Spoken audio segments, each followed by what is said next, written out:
안녕하세요. 존 버나드입니다. 자, 미국 주식이 뭐 4일 연속 조정하는 것 같아요.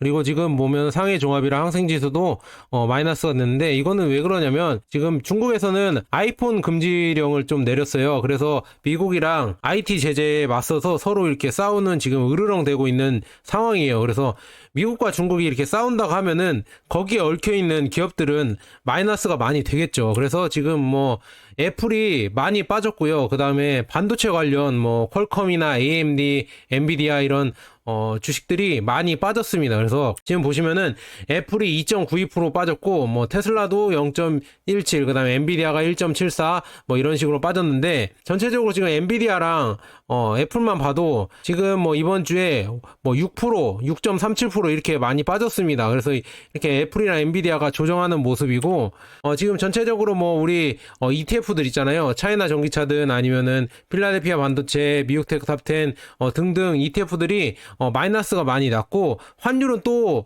올랐습니다. 그래서 환율이 또 오른 상황이고, 지금 강달러 추세가 지금 가고 있어요. 그래서 달러 인덱스는 105까지 넘었다가 다시 104로 내려온 상황인데, 지금 진짜 예전 강달러 모습이고, 지금 유가도 상승하고 있고, 국채금리도 지금 상승하고 있고, 미국채 금리요, 장기국채, 그 다음에 안전자산 선호가 증가하고 있습니다. 그래서 선호도가 증가를 하고 있어서 주식시장에는 지금 좋은 흐름은 아니다, 이렇게 보시면 될 것 같습니다. 그래서 우리가 투자하고 있는 이런 빅테크 주식들은 금리가 낮아야 많은 투자를 하고 발전을 하는데, 금리가 높아 버리니까 특히나 빅테크 주식들이나 테슬라 같은 전기차를 사려고 하면은 렌탈이나 리스 아니면 뭐 할부를 받아야 될 거 아니에요. 그러려면 금리가 중요한 건데, 지금 금리가 이렇게 높아 버리니까 뭐 소비가 줄어드는 거죠. 그래서 수요가 줄어들면서 전기차 관련 이런 주식들이 많이 오르지 못하는 지금 상황이다, 이렇게 볼 수가 있습니다. 자, 그래서 지금 뭐 미국 반도체가 지금 계속 규제를 하고 있잖아요. 그래서 미국과 중국에 얽혀 있어서 매출을 올리고 있는 반도체 기업들이 지금 위험해요. 지금 보면은 퀄컴이 64% 지금 중국 매출 비중을 갖고 있고요. 그 다음에 브로드컴이 35%, 인텔이 27%, AMD가 22%, 엔비디아가 21%, 마이크론이 11% 이렇게 되어 있습니다. 이렇게 매출이 중국에 얽혀 있기 때문에 이거를 지금 미중 제재를 한다고 하면은 그만큼 마이너스가 되겠죠. 그래서 주가가 그만큼 마이너스가 될 수 있다, 이렇게 볼 수가 있고, 중국 입장에서는 뭐를 카드로 꺼낼 수 있냐? 당연히 이 핵심 광물이죠. 뭐 흑연이나 코발트, 리튬, 니켈,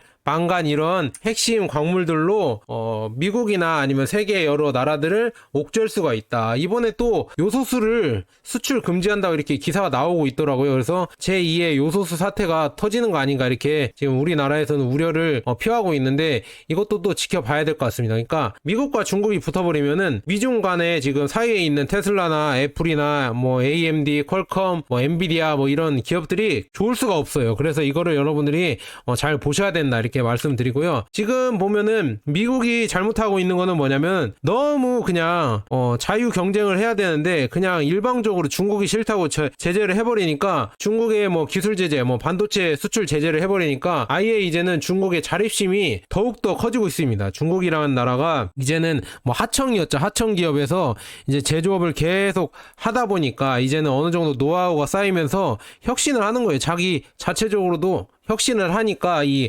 하웨이의 메이트 60 프로 있잖아요. 이것도 지금 중국 국산화율이 90% 이상이 됐다고 합니다. 그래서 이것도 미국이 갑자기 뿔이 났다, 이렇게 나와 있는데, 메이트 60%에 쓰인 90% 이상의 부품이 중국 내에서 수급한 걸로 알려졌습니다. 그래서 이렇게 알려지면서 미국이 이제 비상에 걸렸다, 이렇게 볼 수가 있는데, 칠라노도 지금 갑자기 뭐 SMIC가 개발을 했다고 하잖아요. 그래서 이런 것 때문에 지금 미국이 참 규제를 하려고 했는데, 오히려 하웨이나 SMIC 이런 뭐 중국 반도체에 오히려 자립심만 더 키워주고, 오히려 그 시장을 돈은 벌지도 못했다, 이렇게 볼 수가 있습니다. 그래서 미국 제재가 계속 이렇게 성공을 하려고 계속 제재를 하고 있지만 변변히 지금 실패하고 있다는 게 이렇게 계속 기사로 보이고 있습니다. 그래서 중국이 계속 미국 제재를 피해서 나름대로 자기만의 이런 생태계를 구축하면서 발전한다는 게 미국 입장에서는 큰 위기로 다가올 수가 있다. 그래서 저는 그럴 바에는 서로 교류를 하고 이렇게 패권 경쟁을 너무 심하게 하지 말고 적당히만 하고 교류를 해야 우리도 좋고 미국도 좋고 중국도 좋지 않을까 해서 투자자들도 좋고 미국 중국도 좋기 때문에 그렇게 적절하게 교류를 했으면 좋겠다, 저는 그렇게 보고 있습니다. 그리고 또 여기에 대해서 암묵적으로 비판한 사람이 있는데요. 니오의 창립자이자 CEO인 윌리엄 리가 지금 이렇게 얘기했습니다. 중국 전기차 시장은 아예 개방적으로 여러 지금 나라들 보호무역이 아니라 개방적으로 치열한 경쟁을 시켜서 급속한 전기차 발전을 이루어냈다. 왜냐하면 이렇게 서로 개방을 하고 경쟁을 하니까 발전할 수가 있었는데, 미국은 지금 보호주의로 꽁꽁 닫고 있으니까 이제 발전이 별로 없을 것이다, 이렇게 암묵적으로 돌려서 깠다, 이렇게 볼 수가 있으면 돌려서 이렇게 얘기를 했다고 하는데, 저도 그렇게 생각합니다. 이게 경쟁이 있어야 발전을 하는데 미국 입장에서는 계속 규제만 하고 중국 배터리 못 들어오게 막고 중국 기업 못 들어오게 막으니까 포드, 제너럴 모터스, 스탈란티스 이런 기업들이 좋아질 수가 없다. 이런 기업들이 경쟁을 해서 좋아져야 되는데 경쟁을 안 하니까 오히려 파업을 한다고 하고 전기차로 전환하는 속도가 계속 더뎌지고 있다. 그리고 배터리는 당연히 개발도 못 하고 있고요. 그래서 이런 거를 지금 니오의 CEO가 이렇게 비판하고 있다는 게 참 눈여겨볼 만하다. 그러니까 저도 이런 공정 경쟁이라고 할 수는 없겠지만 중국에서도 이렇게 세계에 지금 다 개방을 하면서 한국차 들어와라, 미국차 들어와라, 독일차 들어와라 이렇게 하면서 경쟁을 하니까 더 많이 기술 발전을 할 수 있었다, 이렇게 볼 수가 있습니다. 그래서 이런 거를 해야 미국도 테슬라도 있겠지만 다른 포드나 제너럴 모터스도 더 많이 일자리 창출도 하고 전기차로 더 개발이 될 수가 있다, 저는 그렇게 보고 있습니다. 그 다음에 니오는 지금 최대 500kW씩 슈퍼차저를 개발을 했다고 합니다. 그래서 이거를 계속 충전 시설을 늘려가고 있다. 대단하죠. 지금 샤오펑에서 480kW가 최고인 줄 알았는데 이제는 니오에서 500kW씩 충전기가 개발이 됐다고 하고, 야, 이거 중요합니다. 이거 지금 미국에서 인플레 법안, IRA 법안이 있어서 중국 배터리를 못 들어오게 한다, 이렇게 말이 많지만 지금 중국 전기차 배터리 회사 중에 하나인 EV 에너지가 미국에 합작 공장을 건설할 것이라고 이렇게 발표가 났습니다. 그래서 미국이랑 지금 연계를 해서 다임너를 포함해서 세 개사랑 협력을 해서 3조 5,200억 규모의 배터리 합작사를 설립한다고 나와 있습니다. 그래서 중국 전기차 배터리 업체인 EV 에너지가 미국 다임러 트럭 등과 손잡고 26억 4천만 달러의 3조 5,200억 원 규모의 배터리 합작사를 설립한다고 지금 기사가 나왔습니다. 중국 배제를 골자로 하는 미국의 인플레 감축법 IRA를 우회하기 위한 조치로 분석이 된다, 이렇게 나와 있습니다. 그래서 8월 외신에 따르면은 지금 다임러 트럭, 일렉트리파이드 파워, 그 다음에 파카, 여기 세 개사랑 손잡고 합작사를 미국에 EV 에너지가 건립한다고 합니다. 그래서 EV 에너지는 약 2천억 원을 투자해서 10% 지분을 확보하고 다임러 트럭 등 세 개사 있잖아요. 세 개사는 각각 1조 1,100억 원을 투자해서 투자에 지분을 30%를 보유한다고 이렇게 나와 있습니다. 이런 식으로 나와 있으면서 공장은 미국에 지어지면서 21기가와트시 규모의 공장이 지어질 거라고 이렇게 나와 있습니다. 그래서 EV 에너지 기술을 활용해서 상업용 차량에 리튬 유산철 LF 배터리 생산을 할 예정이다, 이렇게 나와 있습니다. 그래서 북미에 이렇게 공장을 또 짓는다고 기사가 나와 있고요. 그것도 중국 업체가 짓는다고 나와 있고, 그 다음에 이거 얘기를 안 했지만 비아디는 조심스럽게 계속 이렇게 버스를 생산하고 있거든요. 비아디는 캘리포니아에서. 이런 거 보면은 미국이 이렇게 IRA로 계속 규제를 한다고 하지만 지금 이렇게 EV 에너지, 고션 하이테크, CATL 이렇게 기사가 나오는 거 보면은 다 기업들은, 그러니까 중국 나라로는 이렇게 배척이 되겠지만 기업은 이제 나라를 넘어서 글로벌하게 커지고 있잖아요. 그래서 글로벌한 기업들은 다 이렇게 우회를 해서 들어갈 수가 있다, 이렇게 볼 수가 있습니다. 그래서 앞서 예전에 CATL이 포드랑 합작을 해서 포드 지분이 100%로 해서 CATL은 기술만 제공해서 이렇게 우회를 했었잖아요. 이것도 똑같이 EV 에너지가 기술을 협력해서 서로 지분 투자를 해서 들어갔기 때문에 이것도 또 IRA 우회를 할 수 있지 않을까 이렇게 보고 있습니다. 이런 식으로 우회를 해서 들어간다는 거 여러분들 잘 이렇게 체크하시고요. 결국은 중국 배터리가 잘 팔릴 수밖에 없다 이렇게 볼 수가 있고, 그 다음에 중국을 제외한 중국 시장 제외하는 것도 사실상 웃기지만 뭐 제외하자고 하니까 제외해서 전기차 배터리 사용량 통계를 냈는데 점유율 보니까 LG 에너지솔루션이 CATL이랑 원래는 이렇게 격차가 났었는데 7.9 격차가 났었어요. 예전에 2022년에는. 근데 23년에는 28.2%, 그 다음에 27.6%로 거의 뭐 8인가 0.8 이하로 이렇게 줄어들었다 이렇게 볼 수가 있습니다. 이런 식으로 많이 격차가 줄어들었네. 0.6이죠. 0.6으로 줄어들었다 이렇게 볼 수가 있습니다. 이런 식으로 줄어들고, 성장률만 봐도 LG 에너지솔루션은 55%인데 CATL은 109% 성장을 했고요. 그다음에 비아디가 441%가 세계에서 성장을 했다 이렇게 볼 수가 있고, 뭐 다른 중국 업체들도 뭐 많이 성장한 데도 있겠지만 특히나 눈여겨볼 거는 비아디가 440%나 성장하면서 계속 이제 수출에 지금 박차를 가하고 있다는 걸 이렇게 볼 수가 있습니다. 이런 식으로 계속 중국 배터리가 아니라고 이렇게 어떤 분은 주장을 하지만 이제 글로벌에서 보면은 계속 격차가 줄어들고 있고 이제는 곧 역전까지 나올 수 있는 상황이 오고 있다 이렇게 볼 수 있고요. 그리고 테슬라가 지금 상하이에 메가팩토리를 요 근래 이제 짓는다고 이렇게 나오고 있으면 루머가 돌고 있는데, 이거 한번 보도록 하겠습니다. 이 메가팩토리에 들어가는 이런 뭐라고 해야죠? 배터리는 아마 CATL이나 비아디 배터리가 들어가지 않을까 이렇게 보고 있는데 한번 보도록 하겠습니다. 테슬라가 가까운 시일 내에 상하이에 메가팩토리 건설을 착수한다고 이렇게 기사가 나왔습니다. 그래서 한 3분기 정도에 착공을 해서 24년 2분기에 생산을 시작할 예정이다. 이 메가팩토리를 시작할 예정이다 이렇게 나와 있습니다. 그래서 메가팩토리를 이렇게 생산해서 수출을 한다고 하면은 이게 바로 뭐 ESS 저장 장치잖아요. 이게 결국은 여기에 중국 배터리가 들어가겠죠. CATL이나 이런 배터리가 들어가겠고, 지금 뭐 테슬라 상하이 기가 상하이 CEO가 이렇게 얘기를 하는데, 지금 테슬라 상하이 공장에서는 부품의 95% 이상이 1티어 공급업체, 그러니까 중국의 공급업체로부터 이렇게 수급을 한다. 그러니까 거의 뭐 중국산이란 얘기죠. 중국에서 이런 부품들을 다 수급하기 때문에 중국이 그만큼 뭐 이런 테슬라가 1등 기업이잖아요. 그만큼 부품 경쟁력이 있다 이렇게 볼 수가 있습니다. 그래서 앞으로도 더 많이 좋은, 테슬라 말고도 좋은 전기차를 만들 수 있는 이런 부품 업체들이 중국에 많이 있다 이렇게 볼 수가 있습니다. 그래서 메가팩을 건설하고 있고요. 네, 테슬라는 지금 상하이 공장에서 200만째 지금 200만 번째 뭐 자동차를 생산을 해냈다 이렇게 나와 있습니다. 기념비적으로 이걸 축하하고 있다고 나와 있거든요. 200만 번째 자동차를 롤오프했다, 그래서 생산을 했다 이렇게 나와 있어서 이렇게 축하하는 모습입니다. 테슬라가 지금 100만 대를 달성하는데 33개월이 걸렸거든요. 근데 지금 두 번째 100만 대를 달성하는데 13개월이 걸렸다고 합니다. 테슬라도 이거 진짜 중국에서 배우면서 계속 혁신을 하는 거예요. 중국스럽게 계속 생산력이 계속 늘어나고 있습니다. 이렇게 늘어나면서 가격은 또 미친 듯이 또 싸게 만들어서 팔려고 하는 거 보니까 앞으로도 전기차에서는 진짜 테슬라를 이길 자동차가 비아디 빼고 나올까 지금 의문이다 이렇게 볼 수가 있습니다. 비아디가 지금 잘 해주고 있거든요. 테슬라를 그나마 이길 수 있는 자동차는 저는 비아디라고 보거든요. 그래서 이걸 잘 지켜보시고요. 테슬라는 또 이제는 뭐 힐튼 호텔에, 북미의 힐튼 호텔 2,000곳에 테슬라 충전기를 2만 개 설치한다고 이렇게 나와 있습니다. 그래서 호텔에도 이렇게 설치를 하면, 우리가 호텔에 묵을 때 충전을 하고 싶잖아요. 전기차 오너들은. 그래서 충전을 할 수 있게 이런 충전기를 테슬라에서 2만 개를 2,000곳에 설치를 한다고 합니다. 진짜 대단합니다. 테슬라가 이렇게 충전소도 계속 늘려가면서 아예 이제 전기차 생태계를 계속 만들어내고 있다 이렇게 볼 수가 있고요.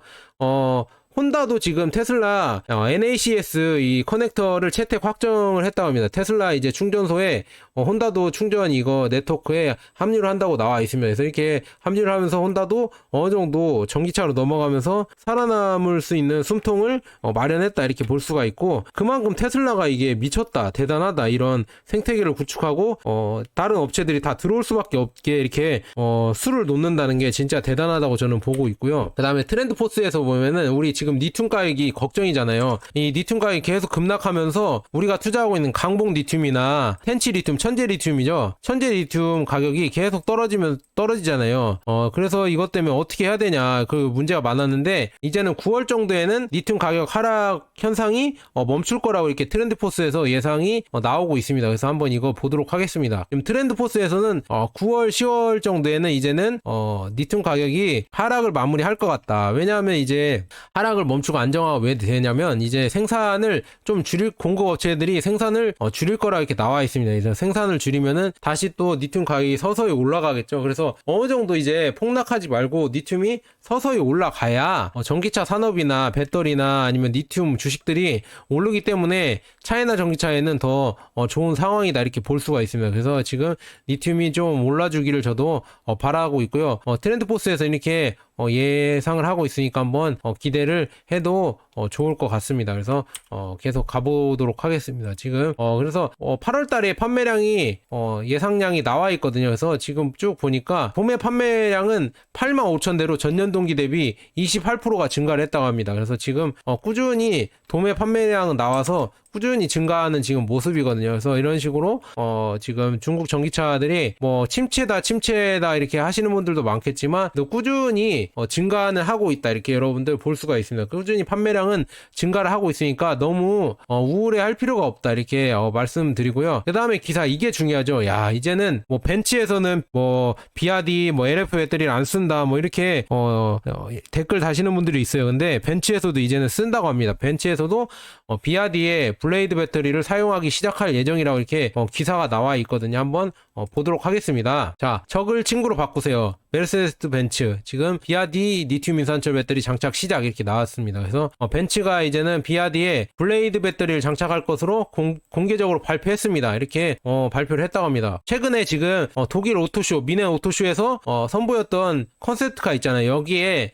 비아디에 블레이드 배터리가 들어간다고 이렇게 나오고 있거든요. 그래서 750km를 갈 수 있는 거리의 자동차를 비아디 리튬 인산철 블레이드 배터리가 들어가서 만들 것이다 이렇게 벤츠에서 얘기를 했습니다. 그래서 이렇게 된다고 하면 벤츠도 이제는 비아디의 배터리를 쓰고 그다음에 CATL의 배터리도 쓰겠죠. 결국은 LF 배터리가 대세가 된다는 얘기예요. 벤츠까지 이제는 그 고급차였던 벤츠까지도 LF 배터리를 쓴다는 게 진짜 이례적이다 이렇게 볼 수가 있습니다. 그래서 블레이드 배터리를 지금 벤츠에서도 도입하려고 지금 하고 있다 이렇게 볼 수가 있습니다. 그래서 지금 뭐 블레이드 배터리는 계속 개발이 거듭되면서 성능이 계속 좋아지고 있어요. 그래서 이게 좋아지면서 3원기 배터리랑 거의 뭐 성능이 비슷해지고 있다. 동급 대비 성능이 비슷해지고 있으면서 이게 지금 계속 각광을 받으면서 테슬라 일론 머스크도 지금 리튬 인산철 배터리 비아디의 블레이드 배터리를 도입했잖아요. 그래서 베를린에서 생산하고 있죠. 그런 것처럼 이제는 독일 회사인 벤츠도 여기에 또 합류를 해서 이런 식으로 리튬 인산철 배터리를 쓸 것 같다 이렇게 볼 수가 있습니다. 이런 식으로 해서 이제 점점 리튬 인산철 LF 배터리가 더욱더 이렇게 상용화가 되는 것 같다. 그래서 앞으로 지금 뭐 주가는 하락이지만 앞으로 좋아질 일이 많이 남았다 이렇게 볼 수가 있습니다. 그리고 비아디는 올해 첫 8개월 동안 유럽에서 2,500대를 판매를 했다고 하거든요. 그리고 비아디는 또 이게 이 계획이라고 합니다. 한 달에 2,500대 수출 이번에 전체에서는 25만 개의 수출을 확신하고요. 유럽 공장을 입지 결정을 할 거라고 이렇게 나와 있거든요. 그래서 올해 수출량은 25만 대에 이를 것이라고 나와 있고 지금 보니까 비아디에 GM을 하는 사람이 있나 봐요. 이 사람이 유럽의 첫 공장을 설립할 위치를 결정할 것이라고 이렇게 나와 있습니다. 그래서 유럽에 이제 매월 25,000대씩 수출을 할 거라고 예상을 하고 있거든요. 그래서 이거를 할 수 있는 이런 공장을 지금 마련할 거라고 나와 있거든요. 그래서 지금 비아디의 EU 이사인 마이클 추도 이렇게 말했다고 합니다. 올해 말에 공장 발표 예상이다. 그래서 저렴한 모델을 최대한 많이 만들어서 유럽에 많이 판매할 예정이다 이렇게 나와 있습니다. 그래서 지금 뭐 유럽에도 많이 판매하려고 하고 있고요. 유럽에 이렇게 왜 잘 팔리려고 하고 있냐 보니까 비아디의 제품 라인이 확장이 됐습니다. 이전에는 유난 플러스 아토3죠. 아토3만 판매를 했었는데 이제 유럽에서 한, 탕 이거를 추가했고, 그 다음에 지난주 미넨에서 열린 모토쇼에는 송 플러스 EV가 선보였습니다. 그리고 곧 배송을 시작할 실이랑 송 플러스 EV 챔피언, 이것도 유럽 시장 제품으로 확장이 될 상황이다, 이제 예정이다, 이렇게 나와 있습니다. 이런 식으로 유럽 시장을 계속 진출하고 있고, 그 다음에 비아디는 특히나 이스라엘에 판매를 하고 있죠. 이스라엘도 유럽 판매로 간주가 된다고 해요. 그래서 이스라엘의 유명한 유난 플러스가 지금 9개월 연속 이스라엘 판매 1위를 하고 있다. 아토3가 1위를 하고 있다, 이렇게 볼 수가 있고, 미넨에서도 아토3가 지금 계속 선두 자리를 유지하고 있다, 이렇게 볼 수가 있습니다. 이 아토3가 슈리 전기차 세상 유튜버님이 말한 것처럼, 슈리 형님이 말한 것처럼 아토3가 진짜 가성비가 좋다고 합니다. 이게 수출이 많이 될 거라고 하고 있는데, 그 말이 맞았습니다. 지금 엄청나게 유럽이나 아니면 남미나 이런 데서도 엄청나게 수출이 되고 있다, 이렇게 볼 수가 있습니다. 이렇게 많이 수출이 되고 있고요. 비아디는 앞으로도 뭐 더 많이 공장을 지으면서 수출을 할 거라고 보이고 있습니다. 이제 테슬라처럼 이렇게 비아디는 해외에 공장을 지으면서 더 많이 수출하면서 발전을 할 거라고 보고 있고요. 그 다음에 비아디의 돌핀이, 어제 제가 기사 읽어드렸죠. 태국에서 지금 19,655달러, 이게 지금 가격 2,000 얼마밖에 안 되죠. 이거에 481대를 판매했다고 나와 있습니다. 그래서 1,580개 지금 유닛이 또 수출될 전망이다, 이렇게 나와 있는데, 한번 이 기사도 천천히 읽어보도록 하겠습니다. 지금 돌핀이 또 인기를 몰고 있다, 이렇게 나와 있습니다. 그런데 지금 태국에서 대량으로 보내지고 있지만, 요즘은 또 네타에서 나온 V 모델이 태국에서 강세를 지금 보이고 있다고 합니다. 그래서 이제는 태국에서는 더 싼 모델인 돌고래가 돌핀이죠. 돌핀이 태국으로 보내지고 있다, 이렇게 볼 수가 있습니다. 그래서 이런 식으로 돌핀이 실어져서 이렇게 보내지고 있는데, 1580대를 보냈다고 합니다. 9월 4일날 돌핀 전기의 치팩 1580대를 태국으로 보냈다고 하는데, 이 보내는 이 운반선이 최대 2200대를 운반할 수 있다고 나와 있습니다. 근데 비아디가 배를 70%만 채울 가능성은 거의 없다고 해서 다른 모델도 싫지 않았을까, 이렇게 예상이 나와 있고요. 그 다음에 지금 돌핀이란 모델은 주로 라틴 아메리카, 브라질, 칠레 등에서 판매가 되고 있고, 그 다음에 두 번째 버전은 유럽 시장을 위해서 개발이 됐고, 그리고 비아디에는 지금 인도랑 말레이시아는 물론 태국과 같은 많은 국가로 출시가 되고 있다. 이 값싼 이런 전기차죠. 전기차가 계속 이렇게 수출이 되고 있다는 게 눈여겨볼 만하고요. 이 가격대로 진짜 승부를 보는 전기차 회사가 없어요. 지금 보면은 그나마 중국 내에서만 있고, 다른 뭐 테슬라나 이런 업체들은 진짜 이 가격대 2천만 원 이하 가격으로는 절대 생산을 못하고 있어. 아직까지는 생산을 못하고 있다, 이렇게 볼 수가 있습니다. 그래도 나름 또 이게 소형 자동차지만, 소형 전기차지만 그래도 잘 팔린다, 이렇게 볼 수가 있고요. 태국에서 이제 오늘 이번 달 판매량을 보니까 5위에 지금 올랐고요. 오라 펑키캣이 598대로 4위에 를 차지했고, 그 다음에 테슬라 모델 Y가 664대로 3위, 네타 V가 1251대로 2위, 그 다음에 비아디 아토3가 8개월 연속 1위를 지켰다고 하는데 1770개가 판매가 되었다고 합니다. 이런 식으로 태국에서 계속 1위를 하고 있다. 진짜 대단하죠. 엄청나다고 이렇게 보고 있어요. 이런 식으로 차이나 전기차 잘 수출되고 있으니까 여러분들, 그렇게 미중 패권 경쟁, 미중 경쟁이 가속화되면서 주가가 지금 계속 빠지고 있지만, 저는 꾸준히 홀딩하고 있고요. 앞으로 신규 매수를 해야 된다, 이렇게 하시는 분들이 또 있겠지만, 차트상으로 봤을 때 지금은 하락 추세이기 때문에 섣불리 그렇게 들어가지 마시고요. 이게 추세를 바꿨을 때 그때 들어가는 게 낫지 않을까, 저는 그렇게 보고 있습니다. 자, 여기까지 좋은 번화도 있고, 여러분 구독과 좋아요, 알람 설정 꼭 부탁드립니다. 감사합니다.